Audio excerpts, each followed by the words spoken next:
Hey guys, back here with another quick video. This time I'm just going to talk about the different types of cameras that are out there if you're considering a first-time purchase or just a review on what's out there.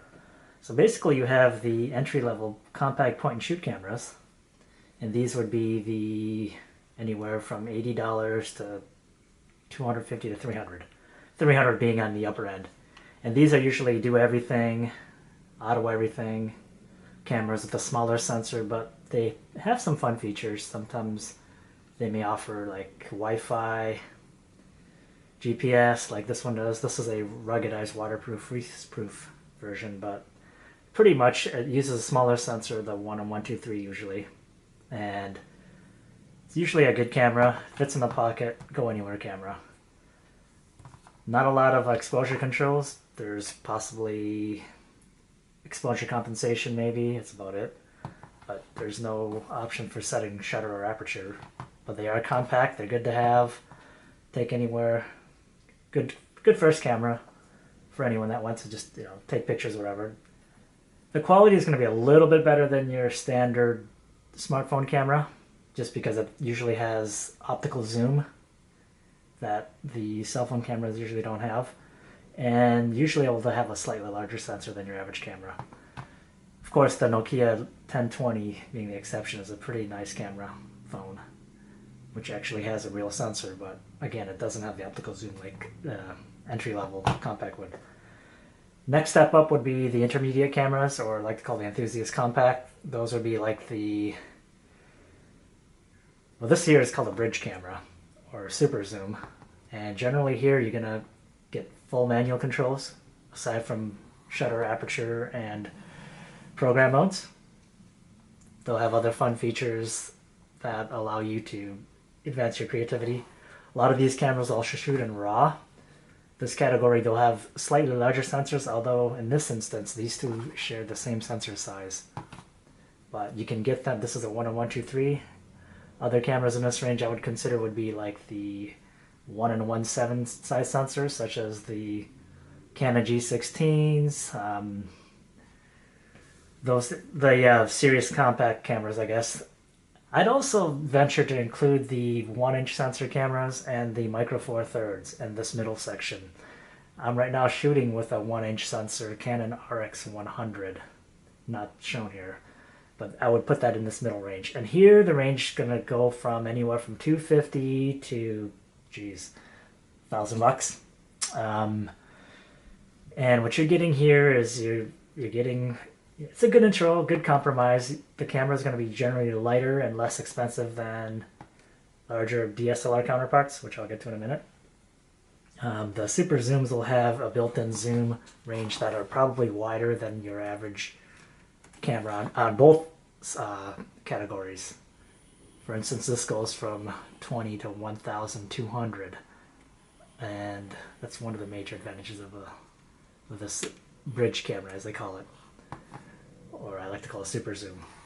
So this is where most people are probably going to buy their cameras in this range, just because of the affordability, the features, and being lightweight and compact. You compare it to this DSLR here, much smaller and much lighter. Which takes us to our next camera here, which is the Dslr Range. Now here, you're going to pay a little more, anywhere from $600 on up to $8,000 or even more. They call it Dslr Digital, and the SLR stands for single lens reflex, and this actually uses a physical mirror. So when you press the button, the mirror slaps up to get out of the way of the image so it can expose it on the sensor, and the mirror flaps down. That's what the SLR stands for. And here you can have two categories. You can have the crop sensor and the full frame sensor. And all that means is the crop sensor, the camera is going to be generally smaller, and they're going to be a little less expensive than a full frame DSLR. This I'm showing you here is a Nikon D600, which is actually a full frame sensor in a pretty compact body, which I like. And no, guys, I haven't experienced any of the dust or oil issues that other D600 users have been reporting, so I'm really lucky in that sense. Advantage of a DSLR, you could interchange the lenses. A lot more expandability, a lot more creative control in terms of different options and accessories, flashes, remote triggering devices. But the major advantage of a DSLR is going to be the actual size of the sensor. And generally, even in a crop sensor, which is the APS-C, excuse me, which will have much bigger sensor size than the enthusiast size and, of course, the point and shoots. And these are going to be a little more expensive, like I said. Some will have weather sealing, a lot better ergonomics. It's actually designed, fits nice in the hand. Some of them have built-in flashes. But the biggest advantage is the sensor size, as I said, and what that translates into is less noise. So you can shoot at higher ISOs, which means you probably don't need to use a flash as much, and you can use a variety of shutter and aperture combinations, whereas these guys, you may not be able to get away with that. But you know what? All three of these camera categories, you can't go wrong in either one. If you want to start out in photography and you're not sure if you want to spend a lot of money, you just want to try it out and have some manual controls, get like the mid-range camera. That's going to be like the Enthusiast Compact, which will have manual controls. And if you can, look for one that shoots in RAW as well. This one here shoots in RAW. What that does is it gives you more latitude and expandability in post-processing. So you can shoot and then kind of play with the highlights and shadows. The biggest thing about RAW I like to do is I'm able to recover some of the highlight detail that's lost. When you shoot straight JPEG, the in-camera processing will take care of everything, and sometimes I may not have the dynamic range, or you might have some anti-aliasing that you would get on some JPEG artifacting, whereas I wouldn't get that in RAW.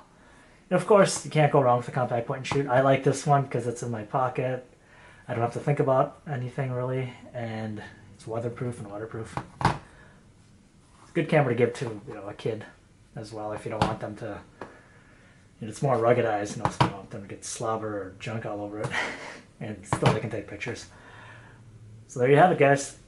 Can't go wrong with either one. You have the entry level, mid level, and this is, I should have had more cameras to show you here, but this would be the G16s, the LX7s, the micro four thirds cameras, which is another category in itself, but I put it in here because it's Micro Four Thirds is basically a smaller version of a DSLR minus the mirror flapping up and down, lack of optical viewfinder. So there you have it, guys.